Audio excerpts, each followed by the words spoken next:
Good morning, Crystal River. Pastor Justin here. Just want to say thank you for joining us on this fast and joining us in this time of devotion.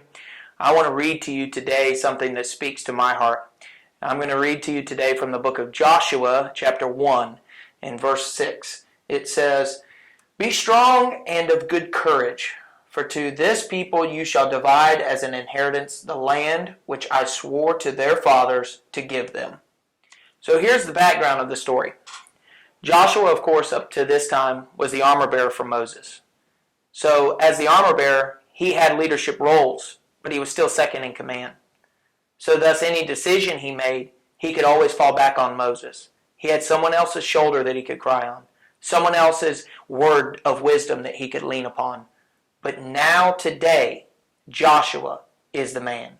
The buck stops with him. Therefore, Joshua has to make a choice. That is, to either stay in the wilderness, which is full of its own pain and death, or cross over the Jordan River into the land that is unknown, that also has enemies that are new and full of new fortifications. So which one will he choose? Will he choose to stay in the place of wilderness because he knows that area?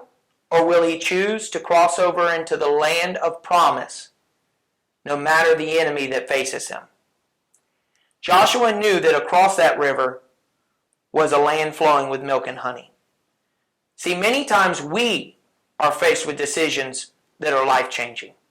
For instance, maybe a new career, choosing to further our education, choosing marriage, choosing to have children, choosing to start a business, or maybe even choosing to enter into ministry. Those decisions often are faced with challenges.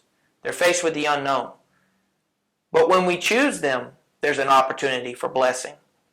Whatever those decisions are, we have to choose whether we stay in the known or move into the unknown for that opportunity of blessing that could bless us for generations. I believe that there are some of us that are on the bank of the river, and we are praying for direction. Joshua prayed for direction, and God answered him with this.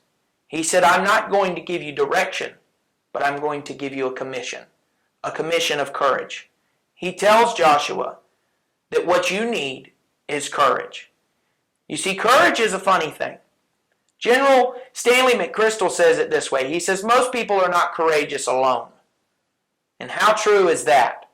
Joshua was very courageous as long as he had Moses. But now that it's him, he is not as courageous. But God says it this way. He said, "Just as I was with Moses, I will be with you. The land that I promised Moses, I promise to you. So be strong and of good courage."